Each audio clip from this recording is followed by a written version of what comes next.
Welcome.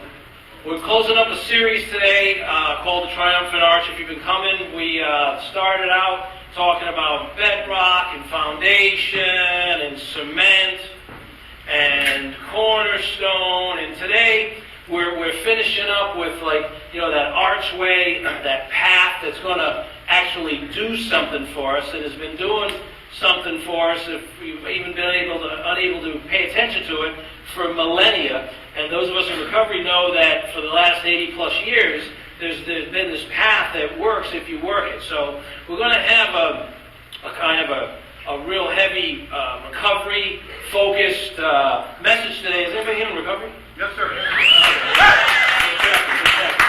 Hey, I'm getting really old, man. I can't see a lot of the things that's going on. I can't say because they're recording this stuff, but when you get up to 50, man, it's way downhill, bro. Way downhill. But let's see. I'm trying to call for a show of hands here, and I don't need to know how to respond. That's what I'm trying to, focus my eyes. Anybody here got more than a year of sobriety? Hands up high. Everybody look around. No, never mind that for a second. Just give me a second. I'm doing something here. Now, how many of those people with their hands in there sponsor people? Keep your hands up if you sponsor people. Keep your hands up. Look around. Now, how many people are open to sponsor? If somebody came up to you today and asked you to sponsor, how many people? Now look around. Everybody look around. Okay? Get your eyes on people? Okay, thank you. Now, one more question for you. How many people here don't have a sponsor? Now you get where I'm going now? The people raising their hands now need to hook up at the 8 o'clock share that Pastor Phil was saying. You need to grab these fools that are raising their hands at the beginning of these questions, and you need to make this happen. Okay? So I didn't stage that. You guys know that this recovery path has been working for 80 plus years, saving millions of people's lives. It's spread in 120, 130 different countries around the world. The big book is translated in 30 or 40 different languages. Some of you don't know, I try to get this out every month or so. The Big Book of Alcoholics Anonymous had a very, very, very prestigious honor bestowed upon it about 8 years ago. The National Congressional Library got together and they compiled a list of the top 100 most important, influential, impactful books ever to be written in the United States of America. And the Big Book was number 88 on that list. All right, so what we're talking about is a hallelujah and a half, right? I got you. So this path that we're going to talk about, this path to freedom that we're going to talk about, this thoroughness that we're going to talk about, it's not just a gimmick. It's not a game. It's something that literally has the power to change your life. And some people are sitting in here today probably thinking to yourself or have thought to yourself in the recent past here, is life really worth living? Is this all there is, man? Maybe some of you even been thinking about checking out, if you get what I'm trying to say. Yeah. This path, what we're going to talk about today shows you where the money is. And every one of us in here have been looking for money. And every single one of us in here have been in our past looked for that money in the wrong places. And ended up in the wrong places, having the wrong things done. So we're going to talk about two things and two things only today. As you can see up here, we're going to talk about the path and we're going to talk about thoroughness. And before we get going, I want you to check out that hot chick over there by the computer. Nah, damn it. You, Christine. Give it up for Christine.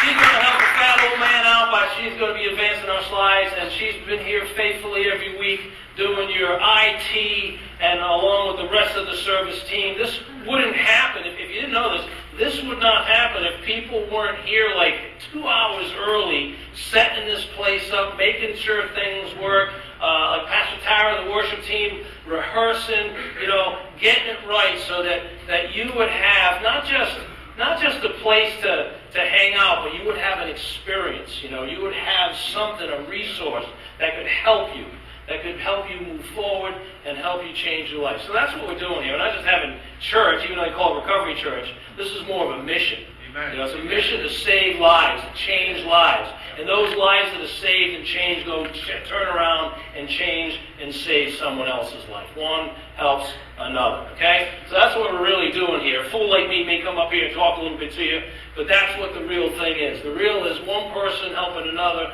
kind of in a grass fire expansion to reach and stop this epidemic that is killing people in this nation today, okay?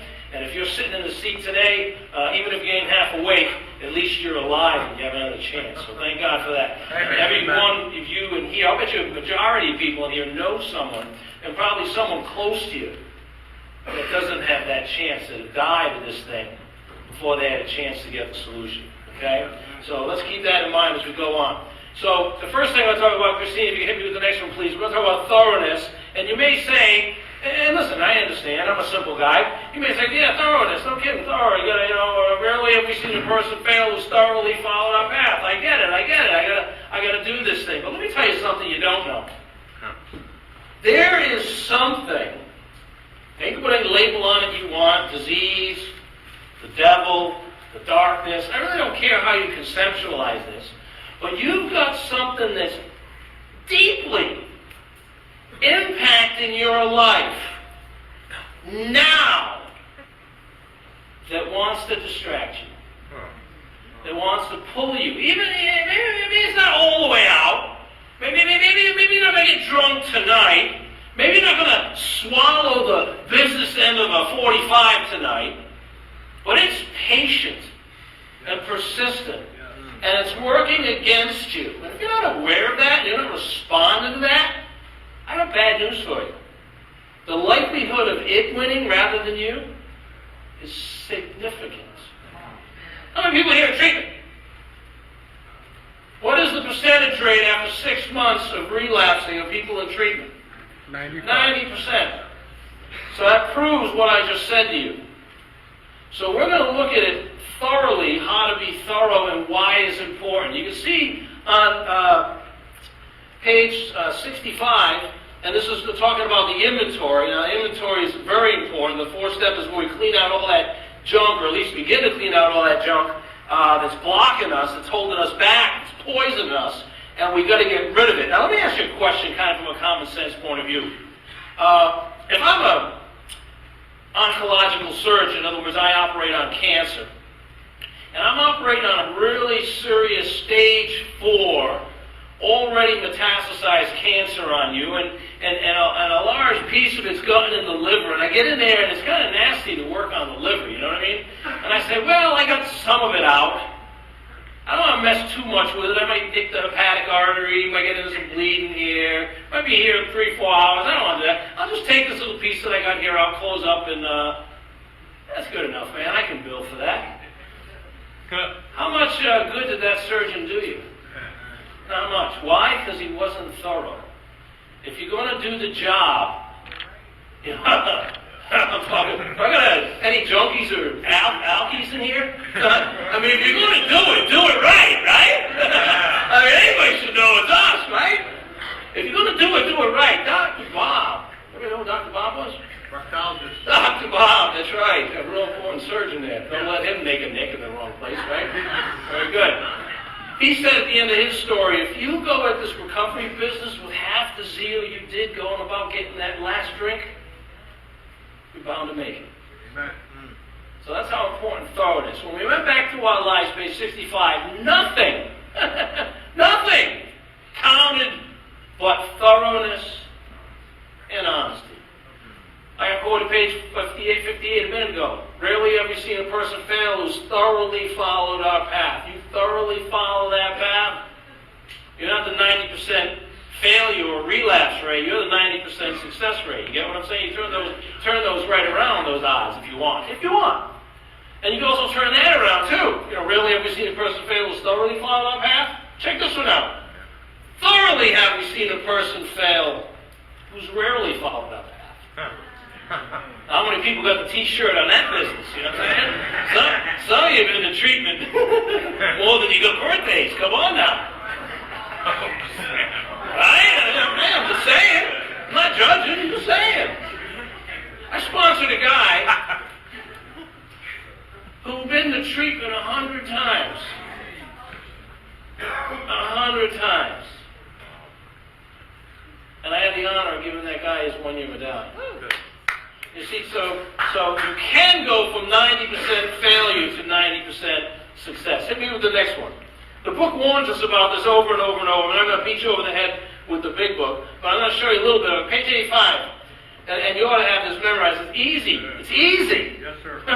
Easy. Leave me to my own devices. This happens 100% of the time. To let up on the spiritual program of action. Now, let me ask you a question. How many people got to step 4 and procrastinated? Let me ask you another question. How'd that end up working out for you? Yeah, well. Yeah, exactly. It's easy to let up on the spiritual program of action and rest on our laurels, but guess what? We're headed for trouble if we do. For alcohol or drugs, there's a subtle foe. This thing, yes, is cunning, baffling, and powerful. You know that? But it's also insidious, persistent, Yes. and it's patient. Yes. Patient. It'll settle for getting you off 1 degree. 1 degree. And tomorrow, guess what? All it's got to do, at 1 degree. And then the next day, pretty soon it's getting easy. 3 days is a habit, right? 1 degree. And you know a ship that sets sails from the eastern coast of this country going towards Europe, 1 degree off. Do you know how lost that ship will be towards the end of its journey? The power of 1 degree. You're up against something that's a lot deeper. It's called denial and ego. It'll tell you you don't have a problem and you don't need to do anything about it, and it's already got the 1 degree. You better be on this like fly on you know what, or it's going to be on you. Make your choice. Are you going to be the 90% that don't make it, or the 90% that do? You get what I'm saying? Yes, sir. All right, hit me with the next one. Got to get spiritual on you a little bit here. Check this out. Now, last lesson I gave was about cement in here, and we talked about the incredible parallel of principle in recovery and, of course, in spirituality. When you look at your relationship with God and you look at the principles that it's founded on, and then you look at the recovery principles that are, obviously holding up the 12 steps, they're incredibly identical. Now, look at this. Look what this in Matthew 7 says. Don't look for shortcuts to God. The market is flooded with surefire, easygoing formulas for a successful life that can be practiced in your spare time. Don't fall for that stuff, even though multitudes are doing it. The way to life, listen to this, the way to life, the way to God, and I'll add this, the way to sobriety, the way to recovery, is vigorous, and requires total attention. Yes, sir. Isn't that the spiritual definition of thoroughness? Yes. How hard did you work at staying drunk? Oh, overtime, maybe. Full-time job. Employee of the year, right? And how hard did you work staying high? Oh, I won't even get into some of the ways. Ingenious, clever ways. You maintain the $300, $500, $600 habit. Can a fat man get a hallelujah for shutting up? Come on. That's right. So how hard do you think you're going to need to work to stay recovered? That's right. That's right. All right. Hit me with your next shot, kiddo. All right, so we talked about thoroughness. You better be thorough in your program. You better be thorough 1 day at a time. That's the good news. It's a 24-hour period, 1 day at a time. That's all you got to do. Tomorrow we'll all let up. Tomorrow we'll all go get drunk. But today, we're going to work a program. You get what I'm saying? Today, 1 day at a time. I want to kick it today. I don't feel like going to a meeting. But you know what? Today, I'm going. Tomorrow, I'll take off. But today, I'm going. I'm having such a one of those pile-ons, I'm having the meat grinder thrown at me. My wife we had a nice unexpected visit to the ophthalmologist yesterday morning at 8:30. She had a retinal tear. I was bleeding in the back of her head. It was beautiful. She had to have a laser treatment. That's nice. And that's after getting, losing your job and going through insurance changes, you know what I mean? Oh, that's fun. That's beautiful. Ophthalmologists don't cost 25 cents, you know what I'm saying? So it's like, man, sometimes it gets tough. Sometimes it gets tough, but you know what? You don't have to do it alone. Amen. You know how I got here today? I had my brother Jerry. Put your hand up, Jerry. I had my brother Jerry pick my fat butt up. Just in case I had any thoughts of feeling sorry for myself and saying, the heck with that, I ain't doing it. You know how many times a day I say to myself, the heck with that, I ain't doing it. And then God sends His Spirit. This time was in the form of Jerry, other times in the different ways, and boom, He says, no, I got you, kid. And then He carries me. You ever see that poem, the Footprints poem? Yes, sir. Well, I'm in one of those seasons where it's like from horizon to horizon, one set of footprints. And let me tell you something for free. They ain't mine. Sometimes you need a little bit of help. Yes, sir. And I ain't too proud to admit it. And I ain't too proud to ask for it. Amen. How about you? You going to ask for help? I just did the hand thing. You know who they are, and you know who they are. I'm like DrBmatch.com, you know what I mean? Looking up drones and sponsors. That's good stuff, man. I actually do a business, man. I'll get a job, you know what I mean? Cool. Hit me with the next one. Now we're going to talk about the path. And I love four-letter words, so I'll just warming you up for this stuff, okay? Hit me with the next one. Okay. Big book, page 17. You know it. We've been talking about it this whole series. We have a way out. This path, just so you know what we're going to talk about, this path isn't just something to do because the old thing wasn't doing it. I mean, even though that's true, there's like this door number 1, door number 2, door number 3 thing, and in the end you get all 3 of them if you follow the right path. Okay, I want to kind of let you in on the punchline early. There's going to be a whole lot of reasons, a whole lot of benefits. A whole lot of, only a crazy like us would say, no, I ain't going to do that. Yes, sir. So this path is going to do something for us. And the first thing is going to keep us from dying.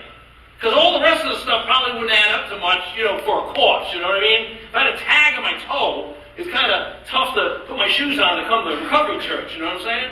So we gotta stop killing ourselves first. So the first thing we get, this path is going to give us the wonderful many blessings we get. We have this way out. Okay, we have this thing called recovery, and recovery is just not drinking. Okay, recovery is more than that. Recovery is taking restless, irritable, and discontent and turning into happy, joyous, and free. Amen. We had a big book study last night. We got a little bit heavy into the third step, and we got into this. We had to quit playing God. It didn't work. And we talked about a little secret that I learned in my own recovery many moons ago. And my sponsor kind of didn't let me move from that piece. Kind of was trying to get me to relate, trying to get me to understand. He got me to see something deeper I had never seen in my life. My whole life, check this out.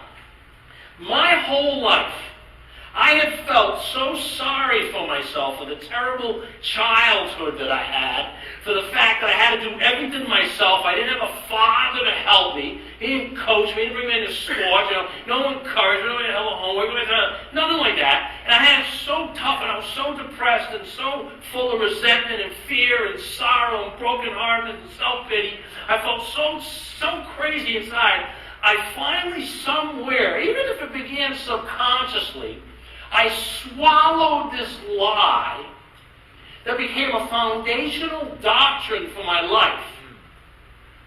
That if I got to go through this, I deserve to be high.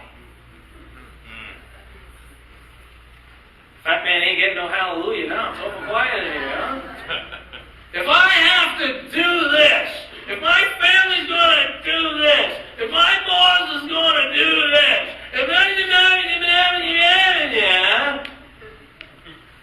if it's sunny outside, if it's raining outside, if it's cold outside, if it's warm outside, if it's outside, if it's inside,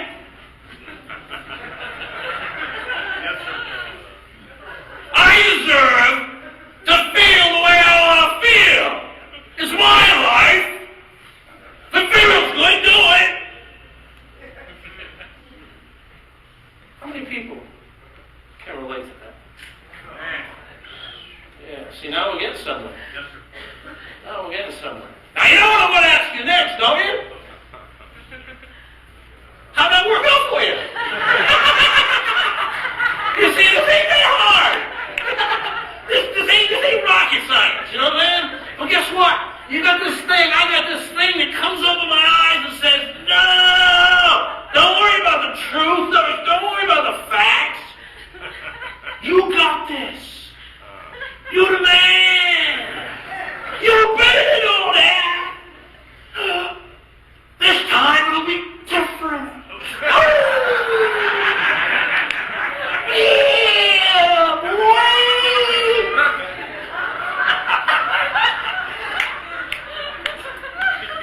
You ever look in the mirror when you were wasted? That's how I look.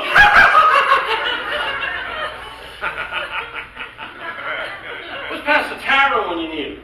Insane in the membrane, insane in the brain. I mean, that's exactly how I lived for a good 2 decades of my life. Name it, claim it, work your butt off the table. Yes. There's some work to be done. First thing we get is a way out. Hit me. A new path. You can't have too much fun up here. It gets off hand. Age 28. A new life. Look at this. A new life. I don't get my old life back. If I got my old life back, I put a gun in my face. You know what I mean? No. I want a better life. I don't want that. I don't want that. I want this. And you know what? You get it. You know, the only thing that's holding me together is you remember the U2 song? I still haven't found what I'm looking for. Yes, sir. Yeah. So, I mean, my life was there for 33 years, bro. 33 years. And I'm Italian. I tried everything. Amen. But you know what? In recovery, through the 12 steps, by the undeserved mercy and grace of an infinite Father, He gave me His Son. And that's the best high I've ever had. And that's what's holding me together. That's what's holding Jerry together. That's what's holding a lot of you together. And that's what a lot of you need to hold you together for what you're going through today. And it's here. And if you don't got it, the guys who raise their hands, maybe they do. And they're more than willing to show you how to get yours. I got mine. You go get yours. You get me? All right, next one. New life. This is Philippians 4:19. Remember we said the parallel spiritually and in recovery. Whatever you've learned, whatever you've received, whatever you've heard from me or seen in me, in other words, my example, put it into practice. In other words, Paul's saying, I follow Christ, you follow me. Isn't that sponsorship? Don't, when I sponsor a guy, don't I tell you and show you to do what I do? And if you do what I did, you get what I got. And if you keep doing what you always did, you're going to keep getting what you always got? Which do you want? Which do you want? The stuff you've been settling for? Or the stuff you can never afford? Choice is yours. Check out the last line. No, damn it.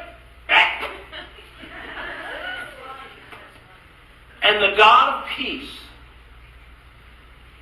will be with you. Amen. How many times I couldn't sleep because the anxiety was like a rat on a gerbil wheel going 1,000,000 miles an hour, steam coming out of the ears, hate for all these things that had happened. I had no peace of mind. I had no peace in my spirit. In fact, I was coming apart in pieces. And the God of peace will be with you. Amen. And And this is something that totally transcends this life. Because see, an infinite God who needs no time, who's not restricted by anything, including time, has this master plan for me and for you. If you choose, if you will. And it's not just for this short little temporal stay we have on this rock. Even though he's down with it, he's with you. He's got the long game in mind. Because he's an infinite God. In fact, what he's got planned for you and me is so good. Anybody here like to feel good? Yeah. Now picture infinite, if you can. Infinite God. He has a paradise so pleasurable that if you or I were to step in it, in this body, we would explode. Like trying to walk on the sun. It would be so much pleasure the human body couldn't contain. It would be an ecstasy you would not be able to stand. It hurts so good, so to speak. And that's what he wants to give you forever. Amen. Now, if that ain't the best high you have, I mean, God should have been a drug dealer, you know what I'm saying? I mean, he's selling the best stuff, you know? He's selling his son. He gave his son for free. And in his son, we have everything. Everything. Not just here. Open your mind, and the God of peace, that's an infinite, almighty God, will be not against you, will be with you. Amen. Now, why is this important? Hit me. Why is this a big deal? Hit me again. Well, when you want to go to wisdom, what I do is I go to either Jesus' words or Proverbs. There's good wisdom in any of those, right? They're really the same thing if you want to get technical about it. There's a way that appears to be right. Anybody here, when you were in your addiction, you thought this was the way to go? This was the cat's meow? This is the best thing since sliced bread? It appeared to be right. Look at that last part. In the end, where does the fellowship talk about that addiction will bring us in three places? Jails, institutions, and death. In the end, it leads to death. Hit me with the next one. Whoever strays from the path of prudence is another fancy word for wisdom, comes to rest in the company of the dead. Why is this a big deal? Why is this important? Why am I going to great pains to give you this message? Why am I trying to challenge you? Hit me. Because the first thing, it's a warning. In this world, we'll have trouble. There's an enemy out there. Again, call it the disease, call it the devil, call it darkness. There's something out there. Call it whatever you're comfortable with. I don't want to get into that nonsense now. But whatever you're comfortable with, there's something that is against you. And if you followed your addiction, it's had its way with you. And chances are, you know by now, the end game there ain't that good. So God is warning us. He's not encouraging us to walk with him on this path because he wants to bore us. He doesn't want to limit us. He wants to liberate us. He doesn't want to prohibit us. He wants to protect us. He knows that if the sheep goes off on its own, leaves the shepherd and leaves the flock, that's where the wolves are. And it's not going to end up so well. So the first important message about the path is that we need to be prudent. We need to be thorough, to stay on it, so that we can live the wide open life that God has for us. See, on that path, there's power. And on that path, there's purpose. I bet you $1, every single person here knows, deep in their heart, that you were meant to do something. There was something to do, something bigger, something better. And you've been held back. See, one of the things addiction steals from you is your purpose. But on this path is power and the restoration of purpose. I mean,